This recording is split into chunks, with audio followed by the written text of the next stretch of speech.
എല്ലാരും ആയോ?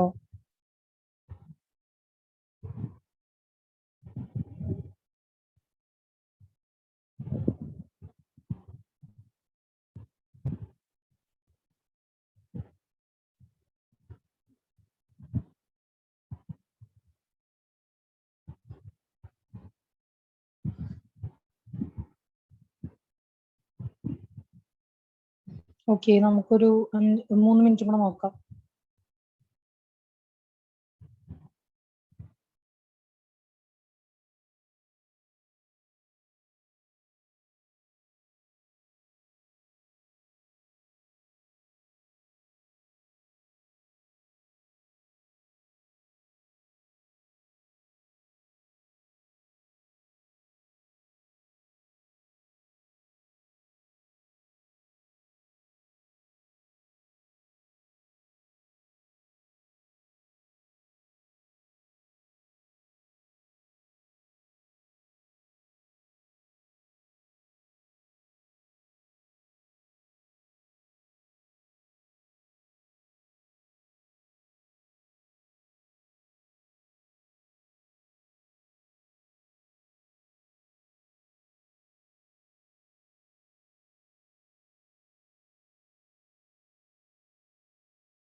ഇനി ആൾക്കാരുണ്ടെന്ന് തോന്നുന്നു. ഞാൻ കണ്ടിന്യൂ ചെയ്യാണേ.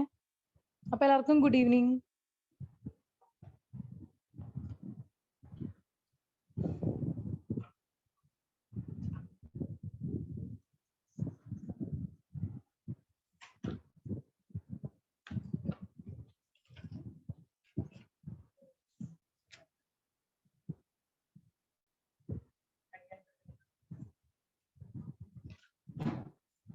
യെസ്, അപ്പോൾ few fundamental concepts.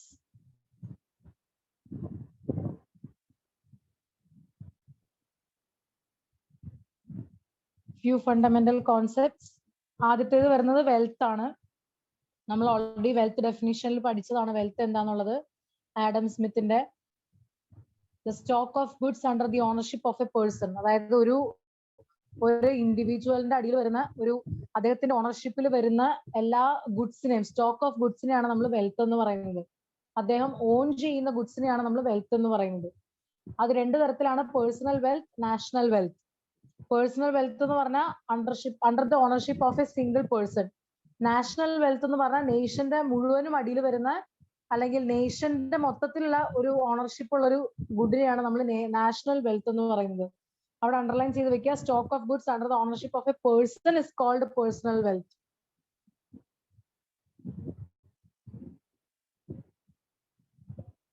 National wealth എന്ന് പറഞ്ഞാൽ stock of goods under the ownership of a nation. അതായത് natural resources, park, bridges, hospitals. ഇനി വെൽത്ത് ആൻഡ് വെൽഫെയർ. എന്താണ് വെൽഫെയർ എന്ന് പറഞ്ഞു കഴിഞ്ഞാൽ നമ്മൾ നേരത്തെ പറഞ്ഞതാണ്, രാജ്യക്ഷേമമാണ് വെൽഫെയർ എന്ന് പറയുന്നത്. അതായത് ഒരു കൗണ്ട് ഓഫ് ഹാപ്പിനെസ് എന്നൊക്കെ വേണമെങ്കിൽ നമുക്ക് പറയാം വെൽഫെയർ എന്ന് പറഞ്ഞാൽ. രാജ്യത്ത് എത്രത്തോളം നമ്മൾ സന്തോഷമായിട്ടിരിക്കണമെങ്കിൽ നമുക്ക് നല്ല ഹെൽത്ത് വേണം, നമുക്ക് അത്യാവശ്യം വെൽത്ത് വേണം. ഇതൊക്കെ ഉണ്ടെങ്കിൽ മാത്രമേ നമുക്ക് സന്തോഷം ഉണ്ടാവുള്ളൂ. അപ്പൊ അതുകൊണ്ട് തന്നെ വെൽഫെയർ എന്ന് പറഞ്ഞാൽ ഇതിനകത്ത് എല്ലാം പെടുന്ന ഒരു സംഭവമാണ്. അപ്പൊ നമുക്ക് പറയാൻ വേണമെങ്കിൽ ഒരു കൗണ്ട് ഓഫ് ഹാപ്പിനെസ് എന്ന് വേണമെങ്കിൽ നമുക്ക് പറയാം. അപ്പൊ welfare means wellbeing or happiness. Underline.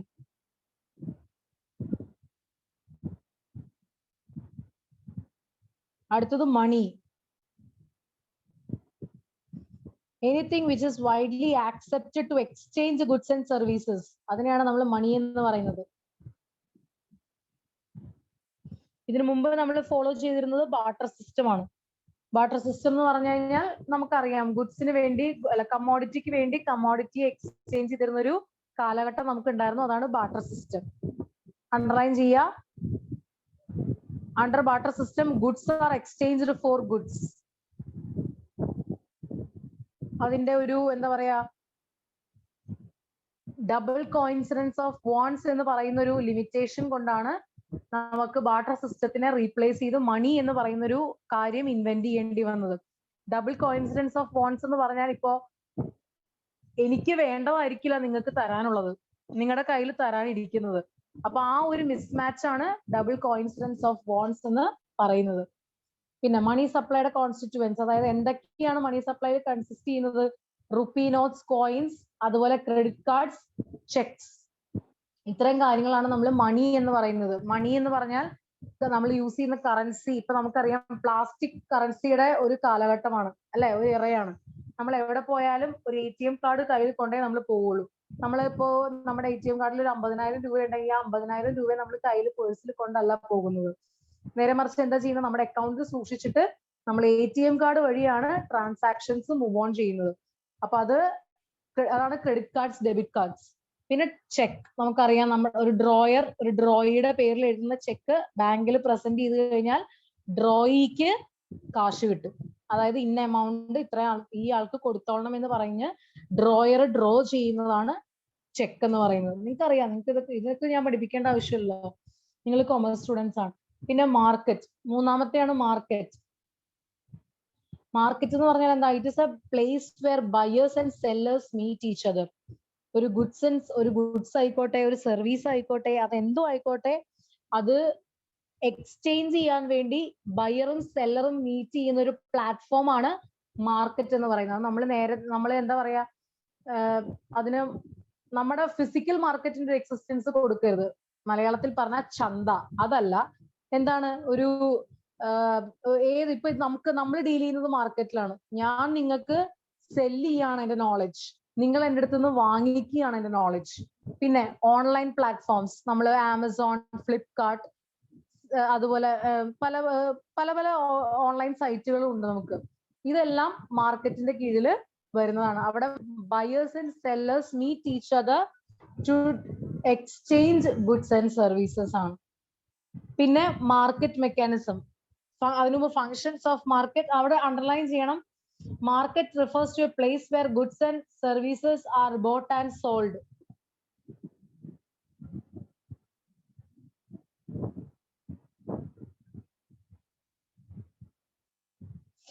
അടുത്തത് functions of market. To determine price of the goods, to determine quantity of the goods. മാർക്കറ്റിലാണ് നമ്മൾ പ്രൈസും ക്വാണ്ടിറ്റിയും ഒരു ഗുഡിന്റെ ഫിക്സ് ചെയ്യുന്നത്.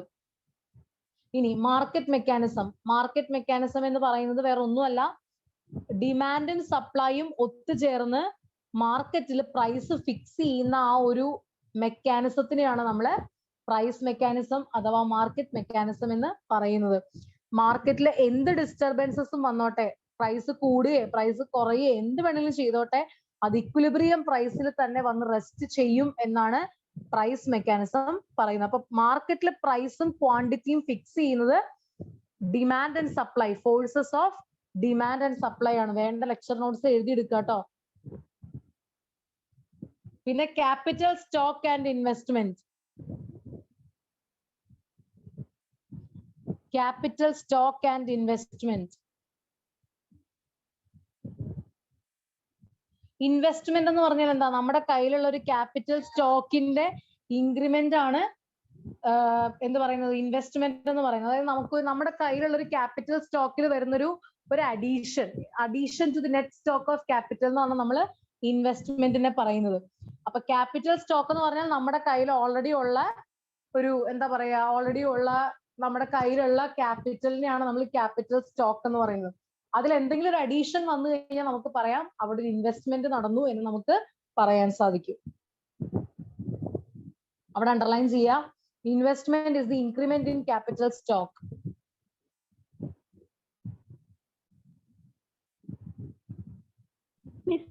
ഒന്നുകൂടി പറയോ?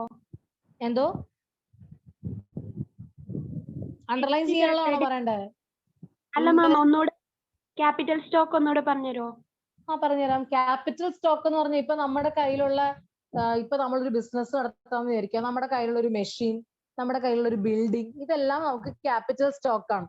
നമ്മളിപ്പോ ഒരു പുതിയ ബിൽഡിംഗ് വാങ്ങിക്കുക എന്ന് വിചാരിക്കുക, അല്ലെങ്കിൽ പുതിയൊരു ലാൻഡ് വാങ്ങിച്ചു എന്ന് വിചാരിക്കുക, അതെല്ലാം നമ്മുടെ ക്യാപിറ്റൽ സ്റ്റോക്കിലേക്ക് വരുന്ന ഒരു ഇൻക്രീസ് ആണ്.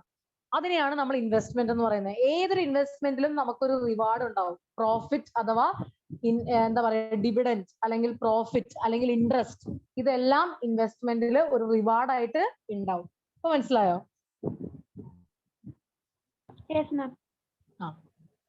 സോ അവിടെ അണ്ടർലൈൻ ചെയ്യാം ഇൻക്രിമെന്റ് ഇൻ ക്യാപിറ്റൽ സ്റ്റോക്ക്. ഇനി types of investment. Real investment, portfolio investment. Real investment എന്ന് പറഞ്ഞാൽ റിയൽ ക്യാപിറ്റൽ സ്റ്റോക്കിലുള്ള ഇൻവെസ്റ്റ്മെന്റ് ആണ് റിയൽ ഇൻവെസ്റ്റ്മെന്റ്. അതായത് മെഷീൻസ്, ബിൽഡിങ്സ്, അതുപോലെ റോ മെറ്റീരിയൽ, അതായത് ക്യാപിറ്റൽ ഗുഡ്സിലുള്ള ഇൻവെസ്റ്റ്മെന്റ് ആണ് റിയൽ ഇൻവെസ്റ്റ്മെന്റ്. പോർട്ട്ഫോളിയോ ഇൻവെസ്റ്റ്മെന്റ് എന്ന് പറഞ്ഞാൽ purchase of shares and bonds. നിങ്ങൾക്ക് അറിയാലോ ഷെയർസും ബോൺസും എന്താണെന്നുള്ളത്. പ്രത്യേകം ഒരു ഡെഫിനിഷൻ ഞാനിവിടെ തരേണ്ട ആവശ്യമില്ല എന്ന് ഞാൻ വിശ്വസിക്കുന്നു. അറിയില്ലേ നിങ്ങൾക്ക് ഷെയർസ് എന്താണെന്നുള്ളത്? ഷെയർസ് വാങ്ങിക്കുക അല്ലെങ്കിൽ ഷെയർസിൽ ട്രേഡ് ചെയ്യുക എന്ന് പറയുന്നതാണ് പോർട്ട്ഫോളിയോ ഇൻവെസ്റ്റ്മെന്റ്.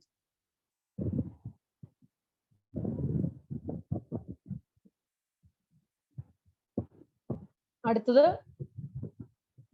അപ്പൊ ഒരു മൊത്തത്തിലുള്ള എക്കോണമി, നമ്മളൊരു മാക്രോ എക്കോണമി എടുത്തു കഴിഞ്ഞാൽ അവിടെ ഇക്വിലിബ്രിയം അല്ലെങ്കിൽ ഇക്വിലിബ്രിയം ലെവൽ ഓഫ് ഇൻകം എന്ന് പറയുന്നത് y = C+I. അതായത് മൊത്തത്തിലൊരു ഡിമാൻഡ് ആണ് ഇൻകം. നമ്മൾ എങ്ങനെ ഡിമാൻഡ് ചെയ്യുന്നത്? എന്ത് വെച്ചിട്ടാണ് നമ്മൾ ഡിമാൻഡ് ചെയ്യുന്നത്?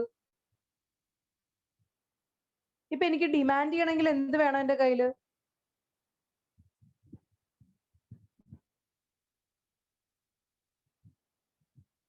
എനിക്കിപ്പോ ഒരു കാർ വാങ്ങിക്കണമെങ്കിൽ എന്ത് വേണം? യെസ്, ഇൻകം വേണം. അപ്പോ നമുക്ക് മൊത്തത്തിലുള്ള ഇൻകത്തിനെ മൊത്തത്തിലുള്ള ഡിമാൻഡ് ആയിട്ട് ഇക്വേറ്റ് ചെയ്തൂടെ? അപ്പോ മൊത്തത്തിലുള്ള income is equal to C plus I. അതായത് നമുക്ക് കിട്ടുന്ന ഇൻകം നമ്മൾ എന്തൊക്കെയാ ചെയ്യുന്നത്?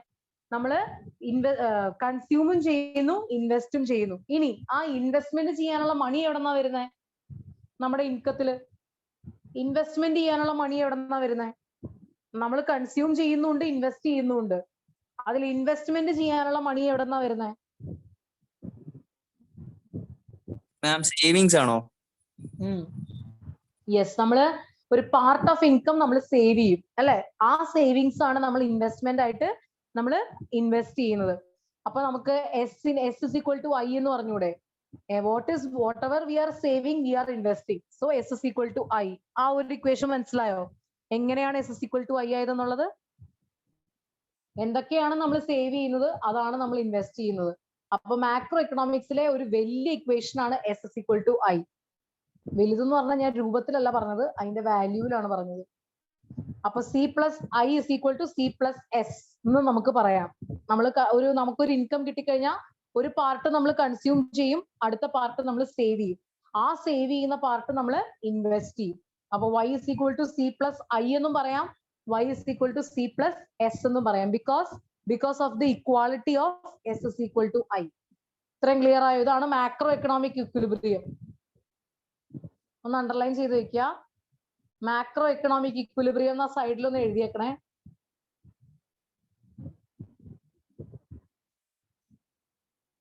ചോദ്യം വരാൻ സാധ്യതയുണ്ട്. അവിടെ കണ്ടോ? If there is foreign investment S is not equal to I. Foreign investment വന്നു കഴിഞ്ഞാൽ നമുക്ക് അവിടെ കഥ മാറും. ക്ലോസ്ഡ് ഇക്കോണമിയിലാണ് S is equal to I. ഇനി gross investment and net investment.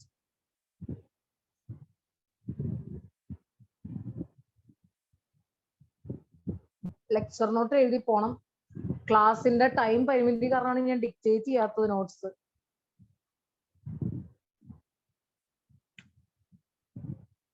Gross investment and net investment. എന്താ ഡെപ്രിസിയേഷൻ എന്ന് പറഞ്ഞാ? നിങ്ങളുടെ മേഖലയിൽ ഞാൻ കൈയടത്തുന്നില്ല, എനിക്ക് നിങ്ങൾ തന്നെ പറഞ്ഞു തന്നാൽ മതി. എന്താ ഡെപ്രിസിയേഷൻ? തേയ്മാനം. ഓക്കെ, അത് ഒരു എന്താ പറയാ, ഒരു കോൺസെപ്റ്റ് വഴി നമ്മൾ എങ്ങനെ ഡിസ്ക്രൈബ് ചെയ്യാത്? ഫിക്സഡ് അസറ്റിന് മേലെ വരുന്നത്. വെറുതെ പറഞ്ഞാൽ മുട്ട് തേയ്മാനം വരുമല്ലോ, കൈ തേയ്മാനം വരുമല്ലോ. അത് വെറുതെ തേയ്മാനം എന്ന് പറഞ്ഞാൽ നമുക്ക് മനസ്സിലാവില്ല. ഫിക്സഡ് അസറ്റിന് മേലെ വരുന്നത്. യെസ്, നമ്മുടെ ഒരു ക്യാപിറ്റലില് അല്ലെങ്കിൽ ഒരു ക്യാപിറ്റൽ ഗുഡിൽ വരുന്ന വെയർ ആൻഡ് ടയർ വാല്യൂ ആണ് ഡെപ്രിസിയേഷൻ അല്ലെ? അപ്പൊ നമ്മൾ ഏതൊരു സ്ഥലത്തും ഇൻവെസ്റ്റ് ചെയ്താലും, ഇപ്പൊ ബിൽഡിങ്ങിലായിക്കോട്ടെ, ക്യാപിറ്റൽ ഗുഡ്സിലായിക്കോട്ടെ, മെഷീൻസിലായിക്കോട്ടെ, എന്തിൽ ഇൻവെസ്റ്റ് ചെയ്താലും അതിന്റെ ടൈം കഴിയുമ്പോൾ നമുക്ക് അതിനൊരു വെയർ ആൻഡ് ടയർ വാല്യൂ കുറച്ചേ പറ്റും അല്ലെ? അപ്പൊ നമ്മൾ അത് ആദ്യം ഇൻവെസ്റ്റ് ചെയ്യുമ്പോൾ അതിനെ ഗ്രോസ് ഇൻവെസ്റ്റ്മെന്റ് എന്നും, അതിൽ നിന്ന് ഡെപ്രിസിയേഷൻ കുറച്ചാൽ അതിനെ നെറ്റ് ഇൻവെസ്റ്റ്മെന്റ് എന്നും പറയാൻ സാധിക്കും. അവിടെ അണ്ടർലൈൻ ചെയ്യാം. ഗ്രോസ് ഇൻവെസ്റ്റ്മെന്റ് എന്ന് പറഞ്ഞാൽ aggregate investment made by an economy. ഒരു എക്കോണമിയിലെ മൊത്തം ഇൻവെസ്റ്റ്മെന്റ് എടുത്താൽ നമുക്ക് പറയാൻ സാധിക്കുന്നതാണ് ഗ്രോസ് ഇൻവെസ്റ്റ്മെന്റ്. അതിന്റെ അടുത്ത് കുറച്ച് താഴെ net investment by deducting the depreciation cost from capital. By deducting the depreciation cost of capital we get net investment. ഇനി ഗ്രോസ് ഇൻവെസ്റ്റ്മെന്റ് രണ്ട് തരത്തിലാണ്: inventory investment, fixed investment. Inventory investment എന്ന് പറഞ്ഞാൽ ഒരു raw materials, semi finished goods, അധികം കാലയളവില്ലാത്ത കാര്യങ്ങളിലേക്ക് നമ്മൾ ഇൻവെസ്റ്റ് ചെയ്യുന്നതാണ് ഇൻവെന്ററി ഇൻവെസ്റ്റ്മെന്റ്. ഫിക്സഡ് ഇൻവെസ്റ്റ്മെന്റ് എന്ന് പറഞ്ഞാൽ ഫിക്സഡ് അസറ്റ്സിൽ കൊടുക്കുന്ന ഇൻവെസ്റ്റ്മെന്റ് ആണ് fixed investment. Machines, building, factory, അങ്ങനെയുള്ള കാര്യങ്ങളൊക്കെ. അപ്പൊ net investment is equal to gross investment minus depreciation. Underline ചെയ്ത് വെക്കുക, ബോക്സിൽ എവിടെയെങ്കിലും ഇട്ട് വെക്കുക.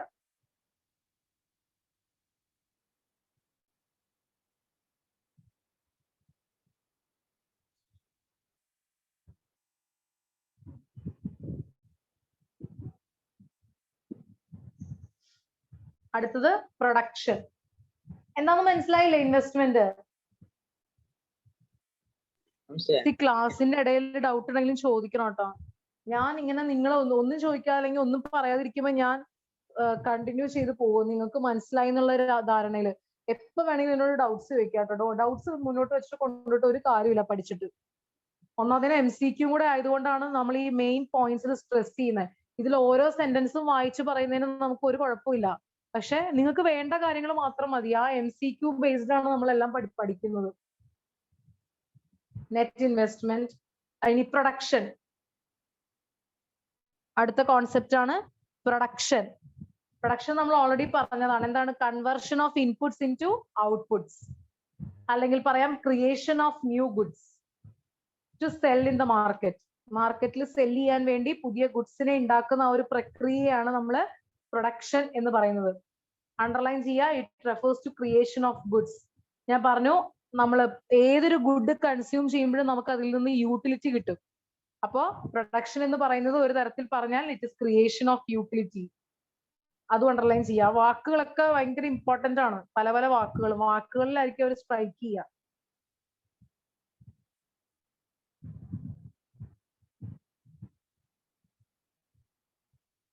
നാല് ഫാക്ടേഴ്സ് ഓഫ് പ്രൊഡക്ഷൻ ആണ് നമുക്കുള്ളത്. ലാൻഡ്, ലേബർ, ക്യാപിറ്റൽ, ഓർഗനൈസേഷൻ അഥവാ ഓൺട്രപ്രണർ. ഈ ഫാക്ടേഴ്സ് ഓഫ് പ്രൊഡക്ഷനെ നമ്മൾ മൊത്തത്തിൽ വിളിക്കുന്ന പേരാണ് ഇൻപുട്സ്. അതുപോലെ ഇൻപുട്സ് ഉപയോഗിച്ച് ഔട്ട്പുട്സ് ഉണ്ടാക്കുന്ന പ്രക്രിയയാണ് പ്രൊഡക്ഷൻ. അടുത്തത് കൺസംഷൻ. പ്രൊഡക്ഷൻ നടന്നാൽ കൺസംഷൻ നടക്കണം, അല്ലെ? കൺസംഷൻ എന്ന് പറഞ്ഞാൽ ആക്ട് ഓഫ് യൂസിങ് ഗുഡ്സ്. ഇപ്പൊ ഞാൻ പറഞ്ഞതുപോലെ, ഞാൻ നിങ്ങളോട് പറയുന്നത് ഓർക്കണ, കഴിക്കുന്നത് മാത്രമല്ല കൺസംഷൻ. ഓക്കെ, നിങ്ങളൊരു പേന വാങ്ങിച്ച് എഴുതിയാലും ഒരു ബുക്ക് വാങ്ങിച്ച് വായിച്ചാലും ഇതെല്ലാം കൺസംഷൻ ആണ്. അപ്പൊ എക്കണോമിക്സിൽ നമുക്കൊരു യൂട്ടിലിറ്റി കിട്ടുന്ന ഏതൊരു കാര്യം ചെയ്താലും അതിനെ കൺസംഷൻ എന്നാണ് നമ്മൾ വിളിക്കുന്നത്. പക്ഷെ പ്രൊഡക്ഷൻ എന്ന് പറയുമ്പോൾ അവിടെ ഒരു പ്രോഫിറ്റ് ഓറിയന്റഡ് ആക്ടിവിറ്റിയാണ് പ്രൊഡക്ഷൻ എന്ന് പറയുന്നത്. നമ്മളിപ്പോ വീട്ടില് വെറുതെ ഇരിക്കുമ്പോ, ഇപ്പൊ ഈ ഒരു ലോക്ക്ഡൌണിൽ വന്നൊരു മെയിൻ ഒരു ശ്രദ്ധിച്ചൊരു മെയിൻ ഐറ്റം ആണ് ക്രാഫ്റ്റ് വർക്ക് എന്ന് പറയുന്നത്, അല്ലെ? പണ്ടത്തെ കുപ്പിയും പാട്ടയൊക്കെ പിറക്കി നമ്മൾ അതിനകത്ത് പെയിന്റ് അടിച്ച് വീട്ടിൽ വെക്കുക, അല്ലെ? നിങ്ങൾ അതൊക്കെ ശ്രദ്ധിച്ചിട്ടില്ലേ? ന്യൂസിലൊക്കെ വരുന്നത്. വീട്ടിലൊരു കുപ്പി പാട്ട ഇടാൻ നിവർത്തിയില്ലെന്ന് അമ്മ പറയാറില്ലേ? അപ്പോ അതൊന്നും പ്രൊഡക്ഷൻ അല്ല. അതൊന്നും നമ്മൾ സെല് ചെയ്യാൻ വേണ്ടി യൂസ് ചെയ്യുന്നതല്ല. നമ്മുടെ വീട് ഡെക്കറേറ്റ് ചെയ്യാൻ വേണ്ടി നമ്മൾ യൂസ് ചെയ്യുന്നതാണ്. പക്ഷെ സെല്ല് ചെയ്യുന്നവരുണ്ട്. അത് അവർക്കത് പ്രൊഡക്ഷൻ ആണ്. പക്ഷെ നമുക്കത് പ്രൊഡക്ഷൻ അല്ല. അപ്പോ പ്രൊഡക്ഷൻ എന്ന് പറഞ്ഞാൽ അവിടെ ഒരു പ്രോഫിറ്റ് ഓറിയന്റഡ് ആക്ടിവിറ്റി ആണ്. പക്ഷെ കൺസംഷൻ എന്ന് പറഞ്ഞാൽ അത് ഏതൊരു ആക്ടിവിറ്റി ചെയ്യുമ്പോഴും നിങ്ങൾക്ക് യൂട്ടിലിറ്റി കിട്ടിയാൽ അത് കൺസംഷൻ ആണ്. അപ്പൊ കൺസംഷൻ എന്ന് പറയുന്നത് വളരെ എളുപ്പത്തിൽ പറയാവുന്നതാണ് ആക്ട് ഓഫ് യൂസിങ് ഗുഡ്സ്. മനസ്സിലായോ? അവിടെ അണ്ടർലൈൻ ചെയ്യാം.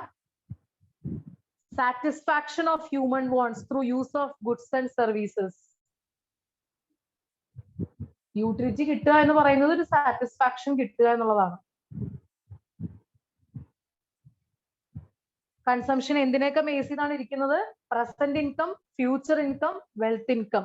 പ്രസന്റ് ഇൻകം അതായത് നമ്മുടെ ഇപ്പോഴത്തെ ഇൻകത്തിനെ ബേസ് ചെയ്തിട്ട് നമ്മുടെ കൺസംഷൻ നിൽക്കും.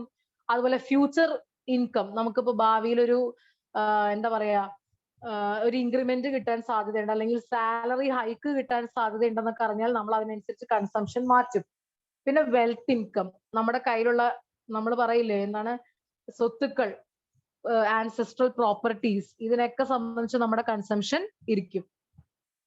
നല്ല ആൻസെസ്ട്രൽ പ്രോപ്പർട്ടി ഉള്ളവരാണെങ്കിൽ ഒരു പണി എടുക്കാണ്ട് നല്ല സുഖസുന്ദരമായിട്ട് ഈ ജീവിതം മൊത്തം ജീവിച്ചു തീർക്കാം, അല്ലെ? അപ്പൊ അവിടെ വെൽത്ത് ഇൻകം ആണ് ഏറ്റവും ഇമ്പോർട്ടന്റ്. പേഴ്സണൽ ഇൻകത്തിന് ഒരു വിലയില്ല. അവൻ ചിലപ്പോൾ ജോലിക്ക് പോലും പോകുന്നുണ്ടാവില്ല.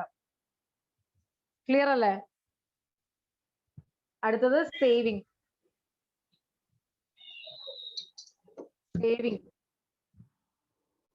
നിങ്ങൾ ഭാവിയിൽ റിച്ച് പീപ്പിൾ ആയാലൊക്കെ ജോലിക്ക് പോകണം കേട്ടോ.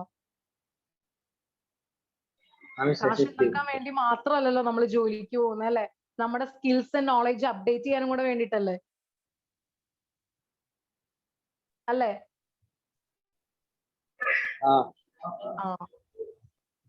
അതിലൊരു ഇതില്ലല്ലോ. കാശിന് വേണ്ടി മാത്രമാണോ ജോലിക്ക് പോകണം?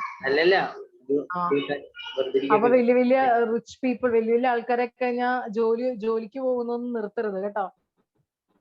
യെസ്. അപ്പൊ അടുത്തതാണ് സേവിങ്. നമ്മൾ ഓൾറെഡി പറഞ്ഞതാണ് സേവിങ്. യെസ്, കേട്ടില്ല. ആരോ എന്തോ പറഞ്ഞല്ലോ ഇപ്പൊ.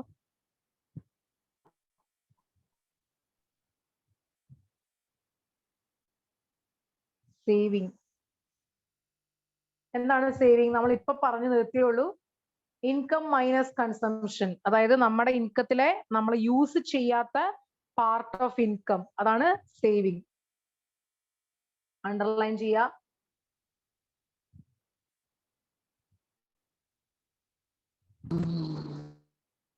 യെസ്. ആരെങ്കിലും എന്തെങ്കിലും പറയാൻ ഉദ്ദേശിക്കുന്നുണ്ടോ? ശ്രമിക്കുന്നുണ്ടോ? എനിക്കിവിടെ കട്ടായി പോവാ, അതാട്ടോ ഞാൻ ചോദിക്കുന്നത്.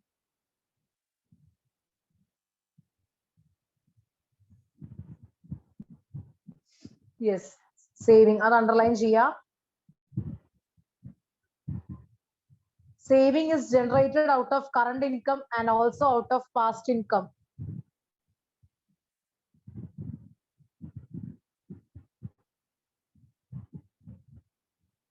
അടുത്തത് ഇൻകം. എട്ടാമത്തെ ഇൻകം.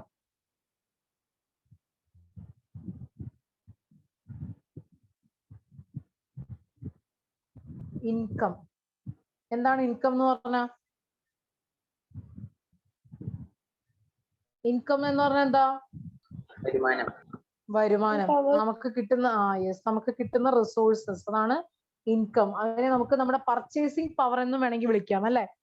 നമുക്ക് പർച്ചേസ് ചെയ്യാനുള്ള ഒരു ലിമിറ്റേഷൻ, അല്ലെങ്കിൽ എന്താ പറയാ, നമ്മൾ പറഞ്ഞു ഓൾറെഡി, നമ്മുടെ വാണ്ട്സ് എന്ന് പറയുന്നത് അൺലിമിറ്റഡും റിസോഴ്സസ് എന്ന് പറയുന്നത് ലിമിറ്റഡും ആണെന്ന്. അപ്പോ അതിനെ ഒരു സീലിംഗ് ഇടാനുള്ള ഒരു പരിപാടിയാണ് എന്ത്, ഇൻകം എന്ന് പറയുന്നത്.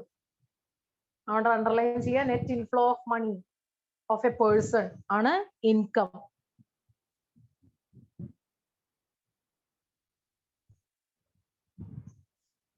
അടുത്തത് വെൽത്ത് ആൻഡ് ഇൻകം. വെൽത്തും ഇൻകം തമ്മിലുള്ള വ്യത്യാസം എന്താണ്?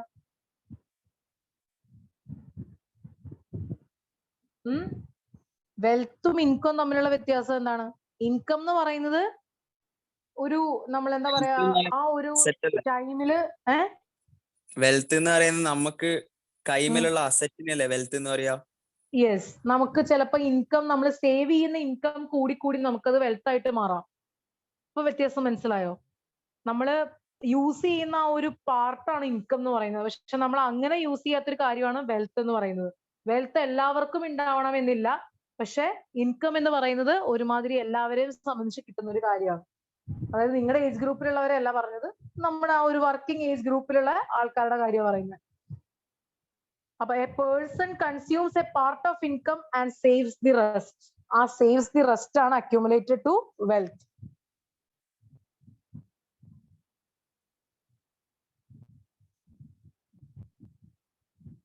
ഇനി കൺസ്യൂമർ സർപ്ലസ്.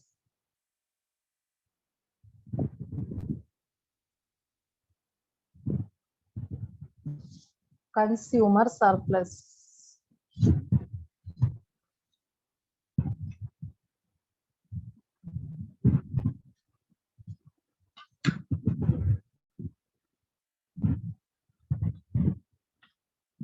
കൺസ്യൂമർ സർപ്ലസ് എന്താണ്? കൺസ്യൂമർ സർപ്ലസ് എന്ന് പറഞ്ഞു കഴിഞ്ഞാൽ, ഞാനൊരു കഥ പറയാം, നിങ്ങളത് കോൺസെപ്റ്റ് ലിങ്ക് ചെയ്താൽ മതി. ഓക്കെ, നിങ്ങളിപ്പോ ക്ലാസ് കഴിഞ്ഞ് പോകുന്നു, ഒരു ദിവസം വൈകുന്നേരം റോഡിലൂടെ നടന്നു പോവാണ്. അപ്പൊ നിങ്ങളൊരു കടയില് വളരെ അട്രാക്റ്റീവ് ആയിട്ടുള്ള ഒരു ബോയ്സ് ഷർട്ട് കാണുന്നു, ഗേൾസ് ഒരു കുർത്ത കാണുന്നു. ഓക്കെ, അപ്പൊ നിങ്ങൾക്ക് അത് എങ്ങനെയെങ്കിലും വാങ്ങിക്കണത് ഭയങ്കര ആഗ്രഹമാണ്, കാരണം അത്ര അങ്ങോട്ട് അട്രാക്റ്റഡ് ആയി ആ ഡ്രസ്സില്. അപ്പൊ നിങ്ങൾ മനസ്സിൽ അതിനൊരു വില കുറിക്കുകയാണ്. ഇപ്പൊ നിങ്ങൾ കണ്ടിട്ടൊരു 500 രൂപയുടെ മതിപ്പുണ്ട്. അപ്പൊ ഒരു കാര്യം ചെയ്യാൻ, ഇന്നിപ്പോ കാശില്ല കയ്യില്, നാളെ കാശ് വരുമ്പോ കയ്യിൽ പിടിക്കാം എന്ന് വിചാരിച്ച് നിങ്ങൾ 500 രൂപ കയ്യിൽ പിടിച്ചോണ്ട് പിറ്റേ ദിവസം വരികയാണ്. അപ്പൊ നിങ്ങൾ ക്ലാസ് കഴിഞ്ഞു, സാധാരണ പോകുന്ന സമയത്ത് പോകുന്നു, കടയിൽ കയറുന്നു, ഈ കുർത്തയുടെയോ ഷർട്ടിന്റെയോ വില ചോദിക്കുന്നു. അപ്പൊ ആ ഷോപ്പ് കീപ്പർ പറയാണ് ഇതിന് 400 റുപ്പീസ് ആണെന്ന്. അപ്പൊ ആ കിട്ടിയ 100 റുപ്പീസ് നിങ്ങൾക്ക് ഒരു സന്തോഷം, നിങ്ങളത് അടിച്ചു മാറ്റില്ല, തിരിച്ചു വീട്ടിൽ കൊടുക്കുവോ? എനിക്ക് തോന്നല്ല. അതിന് 500 രൂപ തന്നെ ആയി എന്ന് പറഞ്ഞ് നിങ്ങളത് നിങ്ങളുടെ കയ്യിൽ വെക്കില്ലേ ബാക്കി 100 രൂപ? ഫുഡ് അടിക്കാം. ഏ ഫുഡ് അടിക്കാം 100 റുപ്യ ഉണ്ട്. ആ അത് തന്നെ, ഷർട്ട് മേടിച്ചുകൊണ്ട് പോകുന്ന വഴിക്ക് ഫുഡ് അടിക്കാം അല്ലെ. യെസ്. അപ്പൊ ആ Happiness. 100 രൂപ എന്ന് പറയുന്നത് നിങ്ങളെ സംബന്ധിച്ചൊരു എക്സ്ട്രാ ഹാപ്പിനെസ് അല്ലേ? ആണോ അല്ലയോ? ആ അതെ അതെ. മനസ്സിൽ ലഡ്ഡു പൊട്ടി എന്നൊക്കെ പറയുന്ന അവസ്ഥയില്ല, അതല്ലേ? അപ്പൊ ആ ഒരു സിറ്റുവേഷൻ അല്ലെങ്കിൽ ആ ഒരു എമൗണ്ട് ആണ് കൺസ്യൂമർ സർപ്ലസ് എന്ന് പറയുന്നത്. ആ 100 രൂപേനെയാണ് നമ്മൾ കൺസ്യൂമർ സർപ്ലസ് എന്ന് പറയുന്നത്. അവിടെ അണ്ടർലൈൻ ചെയ്യാം, ആ കോൺസെപ്റ്റ് ഇൻട്രൊഡ്യൂസ് ചെയ്തത് ആൽഫ്രഡ് മാർഷൽ ആണ്. അതിന്റെ difference between willing price and actual price. നമ്മൾ മനസ്സിൽ അതിന് കൊടുക്കാൻ വിചാരിക്കുന്ന പ്രൈസ് മൈനസ് അതിന്റെ ആക്ച്വൽ പ്രൈസ്. ക്ലിയർ ആയോ കൺസ്യൂമർ സർപ്ലസ്? ആ ഫോർമുല ഇതാക്കി വെക്കണേ, ഒരു ബോക്സിലോ എവിടെയെങ്കിലും ഇട്ട് വെക്കുക, കാരണം ഇമ്പോർട്ടൻറ്റ് ആണ്. കൺസ്യൂമർ സർപ്ലസിനെ പറ്റി MCQ ഒക്കെ വരാൻ ചാൻസ് ഉണ്ട്.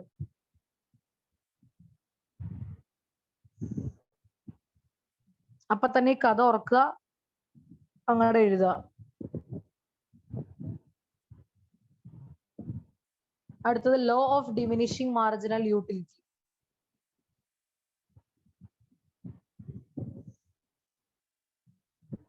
ലെക്ചർ നോട്ട്സ് എഴുതുന്നവരുണ്ടോ? അതോ എല്ലാവരും ബുക്കിൽ മാർക്ക് ചെയ്ത് പോവാണോ? ഇല്ല, നോട്ട്സ് എഴുതുന്നുണ്ട്.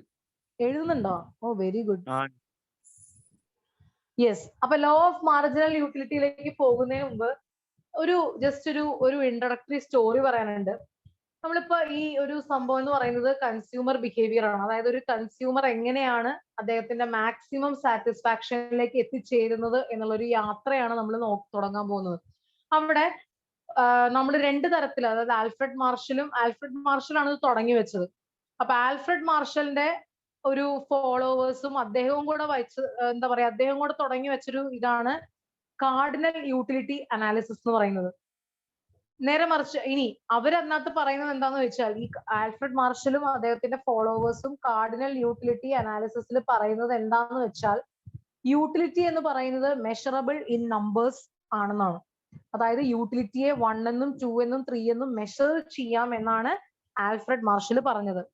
യൂട്ടിൽസ് ആയിട്ട് നമ്മളിപ്പോ അരിയൊക്കെ kg ആയിട്ട് മെഷർ ചെയ്യില്ലേ, അതുപോലെ യൂട്ടിലിറ്റി യൂട്ടിൽസിൽ മെഷർ ചെയ്യാമെന്നാണ് ആൽഫ്രഡ് മാർഷൽ പറഞ്ഞത്. ഇപ്പൊ നിങ്ങളൊരു പഴം കഴിച്ചു കഴിഞ്ഞാൽ 10 യൂട്ടിലിറ്റി കിട്ടി എന്ന് നമുക്ക് പറയാൻ സാധിക്കുമെന്നാണ് ആൽഫ്രഡ് മാർഷൽ പറയുന്നത്.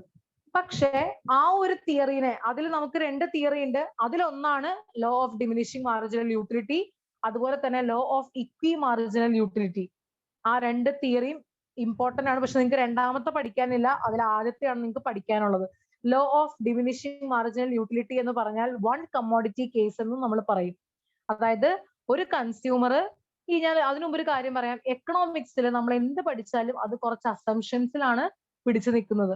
അസംഷൻസ് മാറിക്കഴിഞ്ഞാൽ തിയറി ഹോൾഡ് ചെയ്യില്ല. അപ്പോൾ ഈ ഡിമിനിഷിംഗ് മാർജിനൽ യൂട്ടിലിറ്റിയുടെ ലോ വർക്ക് ചെയ്യണമെങ്കിൽ അവിടെ ഒരു മെയിൻ അസംഷൻ വരണം. എന്താണ്? ആ കൺസ്യൂമർ അദ്ദേഹത്തിന്റെ കിട്ടുന്ന ഇൻകം കൊണ്ട് ഒരേ ഒരു ഗുഡ് മാത്രമേ കൺസ്യൂം ചെയ്യുന്നുള്ളൂ എന്നാണ് വലിയൊരു അസംഷൻ. എന്നാൽ മാത്രമേ law of diminishing marginal utility work ചെയ്യുള്ളൂ. അപ്പൊ അതാണ് 1 കമ്മോഡിറ്റി കേസ്. പിന്നെ ലോ ഓഫ് ഇക്വി മാർജിനൽ യൂട്ടിലിറ്റി എന്ന് പറയുന്നത് 2 കമ്മോഡിറ്റി കേസ് ആണ്. അതായത് ഒരു കൺസ്യൂമർ അദ്ദേഹത്തിന്റെ കിട്ടുന്ന ഇൻകം കൊണ്ട് ആകെ 2 കൺസംഷൻ അല്ലെങ്കിൽ 2 ഗുഡ്സിന്റെ കൺസംഷൻ മാത്രമേ നടത്തുന്നുള്ളൂ എന്നാണ് പറയുന്നത്. അപ്പൊ ഏതാണ്ട് രൂപം കിട്ടിയോ? എങ്ങനെയാണ് ലോ ഓഫ് ഡിമിനിഷിംഗ് മാർജിനൽ യൂട്ടിലിറ്റിയിലേക്ക് വന്നതെന്നുള്ളൊരു രൂപം കിട്ടിയോ?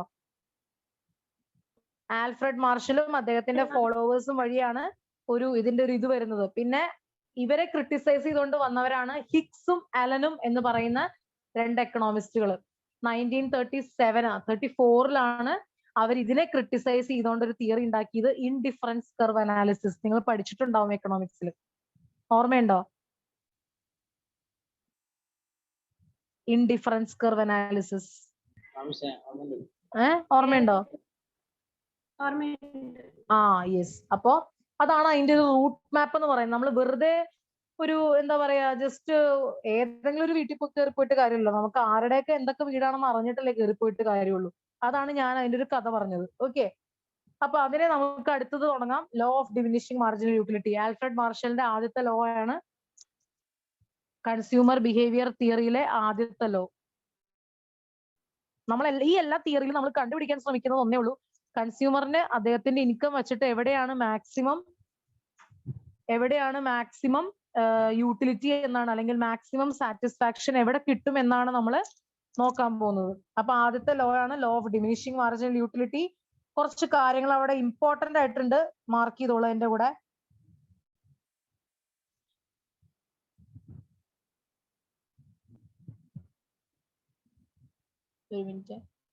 Law of DMU was first propounded by H.H. ഗോസൺ.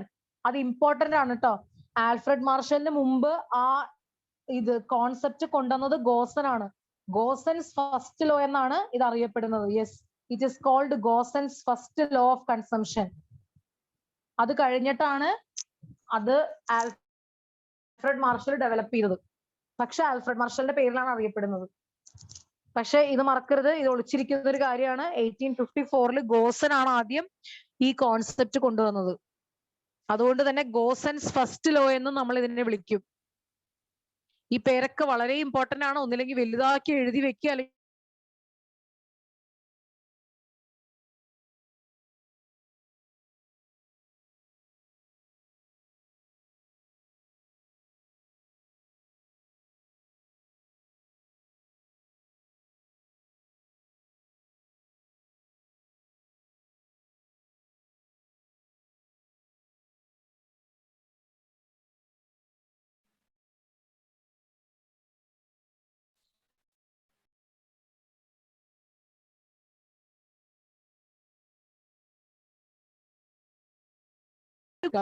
നമ്മളിപ്പോ ഒരു സാധനം നല്ല വിശന്നിരിക്കുന്ന ഒരു സമയം, അതിനകത്ത് നമ്മളൊരു കാര്യം കഴിക്കാൻ എടുക്കുകയാണ്. ഇപ്പൊ ഒരു എന്താ പറയാ, ഒരു ബിരിയാണി വെച്ചില്ല, ദോശ കഴിക്കാൻ എടുക്കുകയാണ്. അപ്പൊ നമ്മൾ ഒരെണ്ണത്തിൽ നിർത്തുവോ? എനിക്ക് തോന്നണല്ല, ഒരെണ്ണത്തിൽ നിർത്തില്ലല്ലോ. ഇല്ല, അതിന്റെ അഡീഷണൽ കൺസംഷൻ ഉണ്ടാവും അല്ലെ. അപ്പൊ ഒരു ദോശ, ആദ്യത്തെ ദോശ കഴിക്കുമ്പോ കിട്ടുന്ന സന്തോഷം 6ാമത്തെ ദോശ കഴിക്കുമ്പോ കിട്ടുവോ?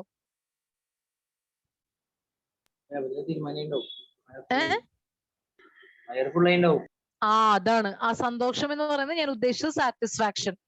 അപ്പൊ ഒരു ദോശ കഴിക്കുമ്പോൾ നല്ല സാറ്റിസ്ഫാക്ഷൻ കിട്ടും. 2ാമത്തെ ദോശ കഴിക്കുമ്പോൾ സാറ്റിസ്ഫാക്ഷൻ ഇത്തിരി കുറയും, കാരണം വയറ് നിറഞ്ഞു വരുന്നുണ്ട് അല്ലെ. അങ്ങനെ 6ാമത്തെ ദോശ കഴിക്കുമ്പോൾ വളരെയധികം വയറ് നിറഞ്ഞ് നമുക്ക് ഇനി വേണ്ട എന്നുള്ളൊരു ലെവലിൽ നമ്മൾ എത്തും. അത് തന്നെയാണ് ആൽഫ്രഡ് മാർഷൽ പറയുന്നത്. നമ്മളൊരു ഗുഡിന്റെ അഡീഷണൽ യൂണിറ്റ്സ് കൺസ്യൂം ചെയ്യുമ്പോൾ നമുക്ക് അതിൽ നിന്ന് കിട്ടുന്ന additional benefits goes on diminishing. അപ്പൊ ടോട്ടൽ യൂട്ടിലിറ്റി എന്ന് പറഞ്ഞാൽ നമുക്ക് ആ ഒരു പ്രൊഡക്റ്റിൽ നിന്ന് കിട്ടുന്ന മൊത്തം കൺസംഷനിൽ നിന്ന് കിട്ടുന്ന യൂട്ടിലിറ്റിയാണ് ടോട്ടൽ യൂട്ടിലിറ്റി. പക്ഷെ മാർജിനൽ യൂട്ടിലിറ്റി എന്ന് പറഞ്ഞാൽ നമ്മൾ ഓരോ അഡീഷണൽ യൂണിറ്റ് നമ്മൾ കൺസ്യൂം ചെയ്യുമ്പോഴും അതിൽ നിന്ന് കിട്ടുന്ന യൂട്ടിലിറ്റിയാണ് മാർജിനൽ യൂട്ടിലിറ്റി. രണ്ടിന്റെ വ്യത്യാസം ക്ലിയർ ആയിട്ട് മനസ്സിലായല്ലോ. ഇത് രണ്ടും വെച്ചുകൊണ്ടാണ് നമ്മൾ ലോ ഓഫ് DMU പഠിക്കാൻ പോകുന്നത്. TU എന്താന്നും MU എന്താന്നും മനസ്സിലായല്ലോ. അവിടെ അണ്ടർലൈൻ ചെയ്യാം, total amount of satisfaction obtained by consumer, അല്ലെങ്കിൽ നമുക്ക് പറയാം sum total of marginal utilities. അവിടെ അതിന്റെ ഫോർമുലയും കൊടുത്തിട്ടുണ്ട്. TUN is equal to, ഇത് വേണമെങ്കിൽ നമുക്ക് വേറെ തരത്തിൽ എഴുതാം, TUN is equal to MU1 plus MU2 plus etc MUN. അത് തന്നെയാണ് അവിടെ കൊടുത്തിരിക്കുന്നത് സിഗ്മ MUX എന്ന്. ഞാൻ N പറഞ്ഞതിന് വരെ അവർ X പറഞ്ഞു, അത്രേ ഉള്ളൂ. TUN ആ X എഴുതിയേക്കുന്ന പോലെ താഴെ എഴുതണം കേട്ടോ. TUN is equal to, അതായത് nth ടോട്ടൽ യൂട്ടിലിറ്റിയാണ് കണ്ടുപിടിക്കേണ്ടത്. TUN is equal to MU1 plus MU2 plus etc MUN. അത് തന്നെ താഴെ കൊടുത്തിരിക്കുന്ന സിഗ്മ MUX. ഇനി മാർജിനൽ യൂട്ടിലിറ്റി എന്ന് പറഞ്ഞാൽ additional utility obtained by consumer by consuming one more additional unit of same good. ഓരോന്നും അഡീഷണൽ ആയിട്ടേ നമ്മൾ പോവുള്ളൂ. 3 ദോശയും കൂടെ ചുരുട്ടി വെച്ച് കഴിക്കാൻ പറ്റില്ലല്ലോ. പറ്റുമോ? ഓരോന്നോരോന്നല്ലേ അമ്മയ്ക്ക് ഇട്ട് തരാൻ പറ്റുള്ളൂ ചൂടായിട്ട്. അപ്പൊ ഓരോ additional unit of good consume ചെയ്യുമ്പോഴും നമുക്ക് കിട്ടുന്ന അഡീഷണൽ സാറ്റിസ്ഫാക്ഷൻ ആണ്, അതായത് നമ്മൾ ടോട്ടൽ യൂട്ടിലിറ്റിയിലേക്ക് ആഡ് ചെയ്യപ്പെടുന്ന സാറ്റിസ്ഫാക്ഷൻ ആണ് marginal utility. Formula MUN is equal to TUN minus TUN minus 1. ഏതിന്റെ TU ആണോ അല്ല ഏതിന്റെ MU ആണോ കണ്ടുപിടിക്കേണ്ടത് അതിന്റെ നേരെയുള്ള TU എടുക്കുക മൈനസ് അതിന് മുമ്പത്തെ TU. അതാണ് N minus N minus 1 എന്ന് പറഞ്ഞിരിക്കുന്നത്.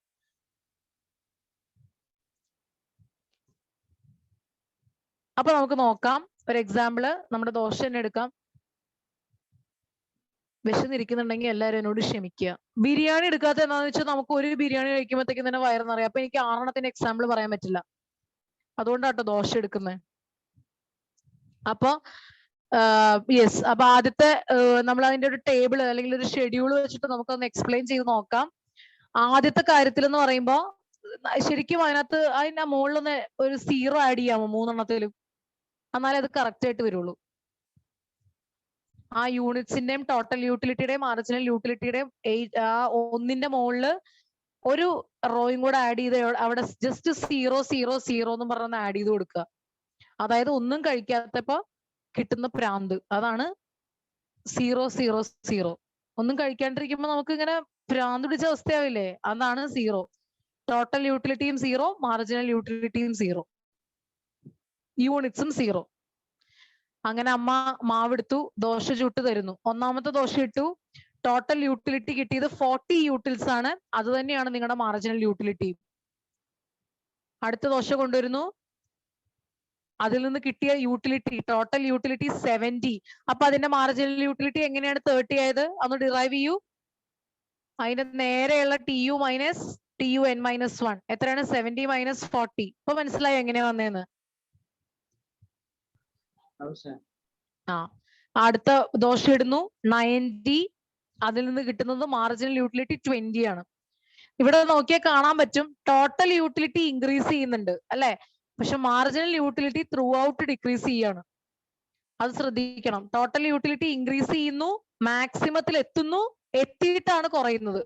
പക്ഷെ marginal utility through out decrease ചെയ്യാണ്. അങ്ങനെ 6ാമത്തെ ദോശ നമ്മൾ കഴിക്കുന്നു, 90 ടോട്ടൽ യൂട്ടിലിറ്റി. ഇതേ അവിടെ കുറഞ്ഞു തുടങ്ങി ടോട്ടൽ യൂട്ടിലിറ്റി. മനസ്സിലായോ? ടോട്ടൽ യൂട്ടിലിറ്റി കുറയുമ്പോൾ എന്താ സംഭവിക്കുന്നത്? മാർജിനൽ യൂട്ടിലിറ്റിക്ക് അത് നെഗറ്റീവ് ആവുന്നു. അതായത് 6ാമത്തെ ദോശ കഴിക്കുമ്പോൾ നിങ്ങൾ എല്ലാം കൂടെ അങ്ങോട്ട് വൊമിറ്റ് ചെയ്ത് കളയുന്നു. അതാണ് സംഭവം. 5 ദോശ മതി നിങ്ങൾക്ക്, പക്ഷെ 6ാമത്തെ ദോശ കഴിച്ചാൽ നിങ്ങൾ വൊമിറ്റ് ചെയ്യും എന്നുള്ളൊരു ടെൻഡൻസിയാണ് മാർജിനൽ യൂട്ടിലിറ്റി നെഗറ്റീവ് എന്ന് പറയുന്നത്. ക്ലിയർ ആയോ? അതൊന്ന് ഡയഗ്രാം വെച്ച് നോക്കൂ. ഒരു മിനിറ്റ് നല്ലൊരു ഡയഗ്രാം എടുക്കട്ടെ. 1 second.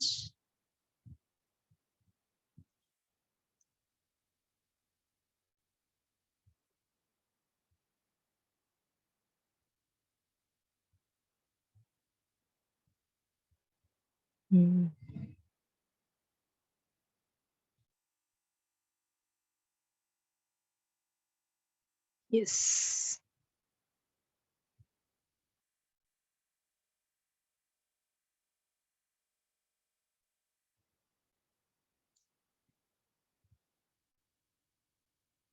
ഷെയർ ചെയ്യണേ.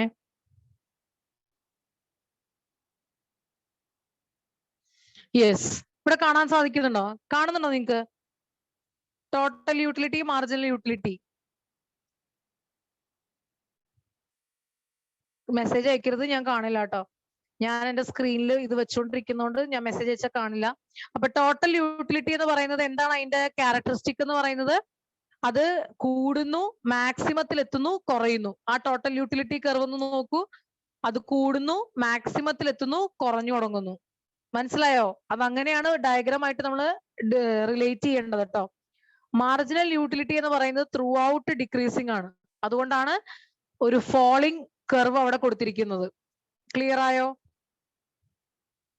ഇനി വേറൊരു കാര്യം ശ്രദ്ധിക്കേണ്ടത്, TU മാക്സിമം ആവുമ്പോ MUന് എന്താ സംഭവിക്കുന്നത്? അവിടെ ആ ടേബിൾ നോക്കിയൊന്ന് പറയാവോ? യെസ്, അത് തന്നെയാണ്. TUന്റെ ആ മാക്സിമത്തിൽ നിന്ന് താഴത്തേക്ക് എക്സ്റ്റെൻഡ് ചെയ്തിരിക്കുന്ന കണ്ടോ? അവിടെ നിന്നാണ് മാർജിനൽ യൂട്ടിലിറ്റി പാസ് ചെയ്യുന്നത്. ആ പാസ് ചെയ്യുന്ന പോയിന്റ് ഒരു ആക്സിസിൽ ടച്ച് ചെയ്യാന്ന് പറഞ്ഞാൽ ആ സംഭവം 0 എന്നാണ്. അപ്പൊ മാർജിനൽ യൂട്ടിലിറ്റി എക്സ് ആക്സിസിൽ ടച്ച് ചെയ്യുന്ന പോയിന്റിൽ MU is equal to 0. ഇനി വേറൊരു കാര്യം എന്താണ്? TU ഫോൾ ചെയ്യുമ്പോൾ MUന് എന്താ സംഭവിക്കുന്നത്? നെഗറ്റീവ്. Negative. അപ്പൊ ആക്സിന്റെ താഴത്തേക്ക് പോകുന്നതാണ്ടോ നെഗറ്റീവ്. അപ്പൊ ഇത്രയും കാര്യങ്ങൾ ഉൾക്കൊള്ളിച്ചുകൊണ്ടാണ് നമ്മൾ ഈ ഡയഗ്രാം നോക്കേണ്ടത് പഠിക്കേണ്ടതും. ടോട്ടൽ യൂട്ടിലിറ്റി എന്ന് പറയുന്നത് initially increases, reaches maximum, then starts falling. Marginal utility is throughout decreasing. When TU is maximum, MU is 0.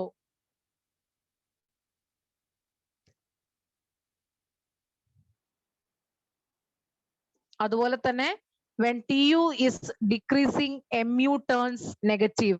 അതാ മെയിൻ പോയിന്റ്സിൽ കൊടുത്തിരിക്കുന്ന കാര്യങ്ങളാ. അല്ല ഞാൻ ഷോർട്ട് ആയിട്ട് പറഞ്ഞത്.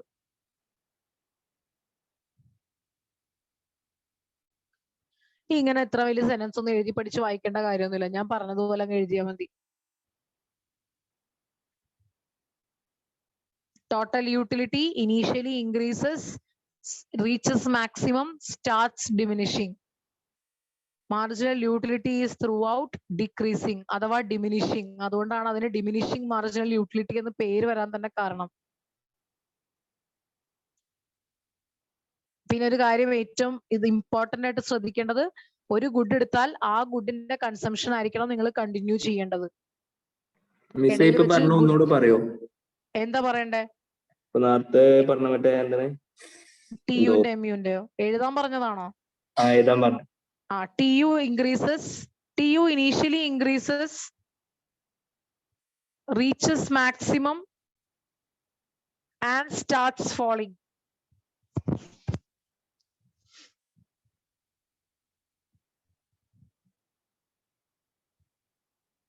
അതുപോലെ MU is throughout decreasing അഥവാ diminishing.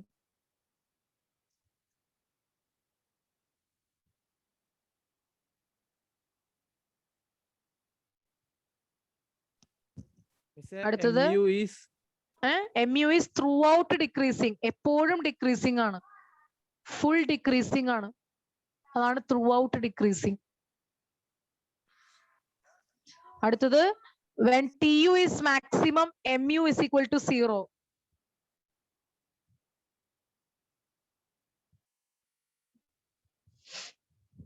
When TU is maximum, MU is equal to 0. ഇങ്ങനെയൊക്കെ ചോദ്യം വരും കേട്ടോ MCQന്.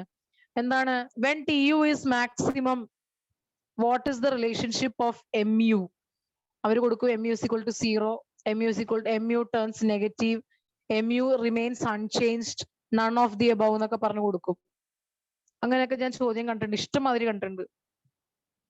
അതുകൊണ്ടാണ് ഞാനിത് ചെറുതാക്കി പറയുന്നത്. അല്ലെങ്കിൽ എനിക്ക് നിങ്ങളോട് ആ നോട്ട് വായിക്കാൻ പറഞ്ഞാൽ മതി. നമുക്ക് ഇത്രേ ആവശ്യമുള്ളൂ. അതുകൊണ്ടാണ് ഞാൻ അത്രയും പറയുന്നത്. ആ പോയിന്റ് ടു ദ പോയിന്റ് ആണ്. നിങ്ങൾക്ക് ഡിസ്ക്രിപ്റ്റീവ് അല്ല. ഡിസ്ക്രിപ്റ്റീവ് എക്സാം ആണെങ്കിൽ ഇത് മുഴുവനും വായിച്ച് പറയേണ്ട സമയം കഴിഞ്ഞു. പക്ഷെ നമുക്ക് MCQന് നിങ്ങൾ പഠിക്കുമ്പോഴും അത് ഓർത്ത് വെക്കുക. MCQന് നമുക്ക് വേണ്ടത് ആ പോയിന്റ് ആണ്. അല്ലാണ്ട് വെറുതെ ചവർ പോലെ പഠിച്ചിട്ട് ഒരു കാര്യമില്ല. ഞാൻ അതാണ് ഈ മാർക്ക് ചെയ്യാൻ പറയുന്നത്. അത് മാത്രം പഠിച്ചാൽ മതി.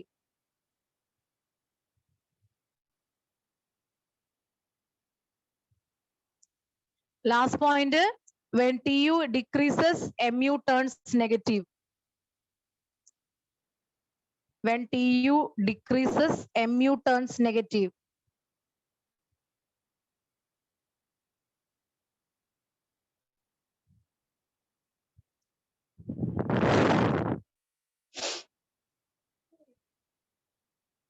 കഴിഞ്ഞോ? കഴിഞ്ഞു. Yes. അടുത്തത് അസംഷൻസ്. ഈ ലോ ഓഫ് ഡിമിനിഷിംഗ് മാർജിനൽ യൂട്ടിലിറ്റിയുടെ അസംഷൻസ് ആണ് പറയുന്നത്.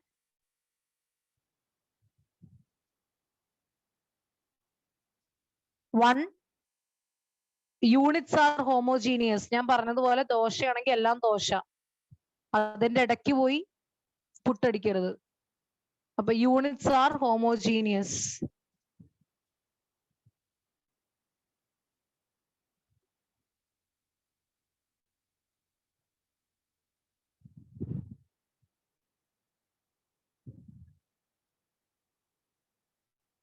അടുത്തത് unit must be of reasonable size. Units must be of reasonable size.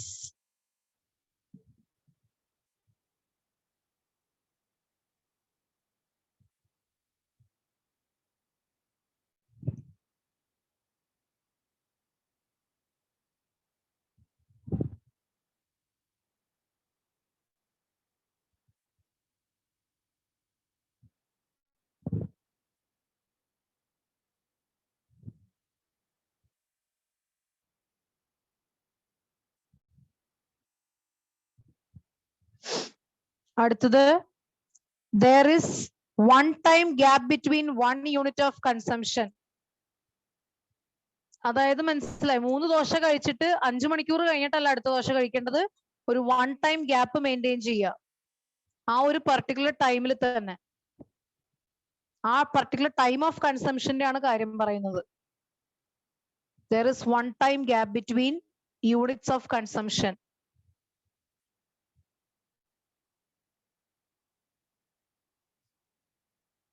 അടുത്തത് there is no changes in the taste and preference of consumer.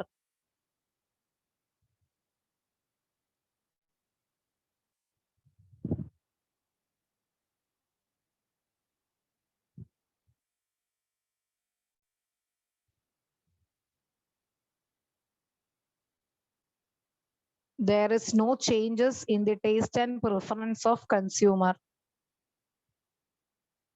അടുത്തതിന്റെ ലിമിറ്റേഷൻസ്, അതായത് കുറച്ച് ടൈപ്സ് ഓഫ് ഗുഡ്സ് ഇതിനകത്ത് ചെയ്യാൻ പറ്റില്ല. അതാണ് collection of rare goods, hobbies, misers. Same തന്നെയാണ്, ഹോബീസിന്റെ ഒരു ഇത് തന്നെയാണ്. പിന്നെ money and gold, reading or books, ഇങ്ങനെയുള്ള കാര്യങ്ങളിലൊന്നും നമുക്ക് law of diminishing marginal utility apply ചെയ്യാൻ പറ്റില്ല. എപ്പോഴും ഒരു ബാലരമ തന്നെ വായിക്കാൻ പറ്റില്ല അല്ലെ, നമ്മൾ മാറി മാറി വായിക്കും.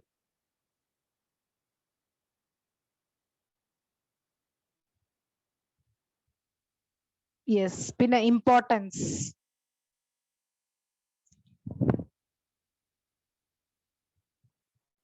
വാല്യൂ പാരഡോക്സ്, ആ വേർഡ്സ് ഒക്കെ ജസ്റ്റ് ഒന്ന് ഓർത്ത് വെച്ചാൽ മതി. ഇമ്പോർട്ടൻസിലൊന്നും വലിയ ഇമ്പോർട്ടൻസ് ഇല്ല. അടുത്ത പോയിന്റ് ആണ് 12ാമത്തെ ഡിമാൻഡ് ഫോർകാസ്റ്റിംഗ്.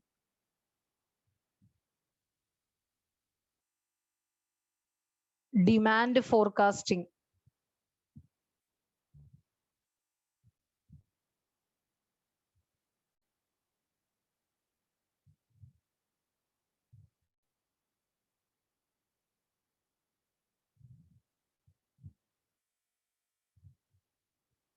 Demand forecasting. ഒരു സാധനം ഫോർകാസ്റ്റ് ചെയ്യാന്ന് പറഞ്ഞാൽ എന്താ? വെദർ ഫോർകാസ്റ്റ് ചെയ്യാന്ന് പറഞ്ഞാൽ എന്താ? പ്രവചിക്കുക. അപ്പൊ ഡിമാൻഡ് ഫോർകാസ്റ്റ് ചെയ്യാന്ന് പറഞ്ഞാൽ എന്താ? ഡിമാൻഡ് പ്രവചിക്കുക. അതായത് ഒരു കമ്പനി അല്ലെങ്കിൽ ഒരു ഫേമിന്റെ ഡിമാൻഡ് നമ്മൾ മുൻകൂട്ടി നിശ്ചയിക്കുന്നതിനാണ് ഡിമാൻഡ് ഫോർകാസ്റ്റിംഗ് എന്ന് പറയുന്നത്. ഇപ്പൊ മഴ പെയ്താൽ റെയിൻകോട്ടിന് ഡിമാൻഡ് കൂടുതലായിരിക്കും എന്ന് നമ്മൾ ഫോർകാസ്റ്റ് ചെയ്ത് റെയിൻകോട്ടിന്റെ പ്രൊഡക്ഷൻ കൂട്ടുന്നതിനാണ് ഡിമാൻഡ് ഫോർകാസ്റ്റിംഗ് എന്ന് പറയുന്നത്. ചിലപ്പോ റെയിൻകോട്ട് വിറ്റുപോയി എന്ന് വരില്ല, വേറെ എന്തെങ്കിലും കണ്ടുപിടിച്ചു എന്ന് വരും. നമ്മുടെ തലയിൽ ഫിറ്റ് ചെയ്യാൻ പറ്റണ കൊട, അത് ചിലപ്പോൾ കണ്ടുപിടിച്ചു കഴിഞ്ഞാൽ റെയിൻകോട്ടിനൊന്നും വാല്യൂ ഉണ്ടാവില്ല. അത് വെച്ചുകൊണ്ട് നമുക്ക് വണ്ടി ഓടിക്കാൻ സാധിക്കും. അപ്പൊ അതുകൊണ്ട് അത് നമുക്ക് പറയാൻ പറ്റില്ല. ചിലപ്പോ റെയിൻകോട്ടിന് നമുക്ക് നല്ല രീതിയിലുള്ള ഇത് എന്താ പറയാ ഡിമാൻഡ് ഉണ്ടായിന്ന് വരും. അപ്പൊ ഫോർകാസ്റ്റ് ചെയ്യാണ്, അത് ആവാം ആവാതിരിക്കാം. നമ്മുടെ മഴ അല്ലെങ്കിൽ നമ്മുടെ വെതർ ഫോർകാസ്റ്റ് ചെയ്യുന്നത് പോലെ മഴ പെയ്യുന്ന് പറഞ്ഞാൽ ചിലപ്പോ പെയ്യും, ചിലപ്പോ പെയ്യാതിരിക്കും. അപ്പൊ ആ ഡിമാൻഡിനനുസരിച്ച് ഫോർകാസ്റ്റ് ചെയ്ത ഡിമാൻഡിനനുസരിച്ച് നമ്മുടെ ആക്ടിവിറ്റീസ് മൂവ് ഓൺ ചെയ്യുന്നതിനെയാണ് ഡിമാൻഡ് ഫോർകാസ്റ്റിംഗ് എന്ന് പറയുന്നത്. അവിടെ അണ്ടർലൈൻ ചെയ്യുക. Estimation of future demand for a product at present is called demand forecasting.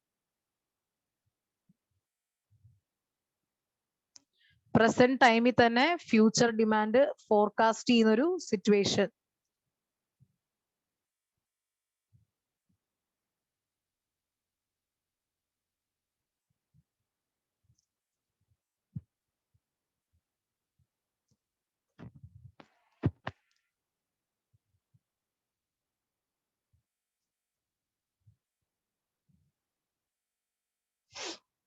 Methods, expert opinion method, അതായത് എക്സ്പേർട്ടിന്റെ ഒരു ഒപ്പീനിയൻ കണ്ടെത്തുക. സർവേ ഓഫ് ബയേഴ്സ്, നമ്മുടെ ബയേഴ്സിന്റെ അടുത്ത് ഒരു സർവേ എടുക്കുക, ക്വസ്റ്റ്യനെയർ കൊടുത്തിട്ട്. കളക്റ്റീവ് ഒപ്പീനിയൻ മെത്തേഡ്, ഒരു ഗ്രൂപ്പ് കൂടി ചേർന്ന് അതിൽ നിന്ന് തീരുമാനിക്കുക. പിന്നെ കൺട്രോൾഡ് എക്സ്പെരിമെന്റ്സ്, എക്സ്പെരിമെന്റ്സ് വഴി നമ്മൾ ചെയ്യുക. പിന്നെ സ്റ്റാറ്റിസ്റ്റിക്കൽ മെത്തേഡ്, അതായത് ട്രെൻഡ് അനാലിസിസ് ഒക്കെ നടത്തുക. അങ്ങനെ ഡിമാൻഡ് ഫോർകാസ്റ്റ് ചെയ്യാം. അപ്പൊ ഇത്രയും കാര്യങ്ങളാണ് ഡിമാൻഡ് ഫോർകാസ്റ്റിംഗിൽ വരുന്നത്.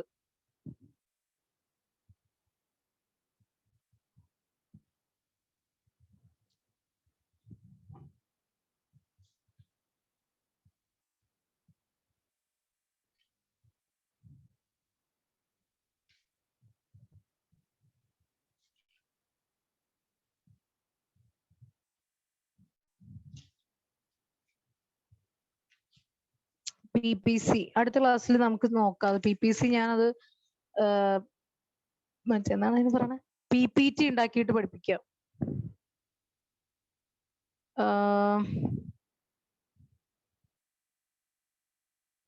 അതിനകത്തൊരു second page number 16 second question കണ്ടോ? Normative economic theory deals with, അതിന്റെ ആൻസർ എന്താ? What ought to be. What ought to, അല്ല അതിനകത്ത് ഓപ്ഷൻസ് കൊടുത്തിരിക്കുന്നത് അതിലേതാ answer? How the problem should be solved. Yes. പിന്നെ തേർഡ് ക്വസ്റ്റ്യൻ അവിടെ നിൽക്കട്ടെ, അതിന്റെ ആൻസർ നിങ്ങൾക്ക് സെക്കൻഡ് ചാപ്റ്റർ പഠിക്കുമ്പോൾ കിട്ടും. മൈക്രോ എക്കണോമിക്സ് തിയറി ഡീൽസ് വിത്ത്,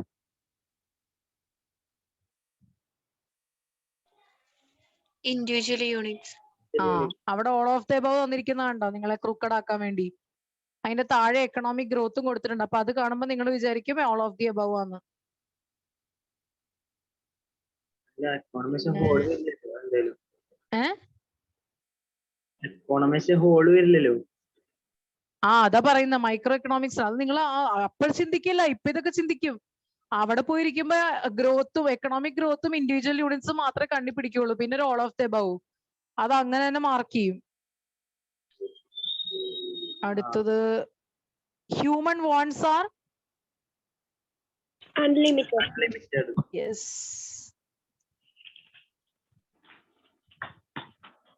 നമുക്ക് PPC പഠിച്ചു കഴിഞ്ഞിട്ട് നമുക്ക് ക്വസ്റ്റ്യൻസ് ഡിസ്കസ് ചെയ്യാം. ഇപ്പൊ നമുക്ക് അടുത്ത ക്ലാസ്സിൽ PPC നോക്കാം. അത് കഴിഞ്ഞിട്ട് ഡിമാൻഡ് ആൻഡ് സപ്ലൈയിലേക്ക് ചെയ്യാം, നോക്കാം. Okay Okay.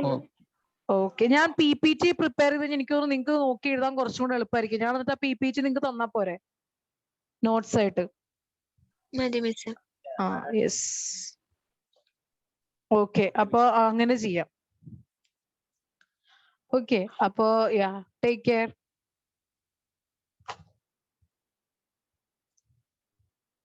Thank you.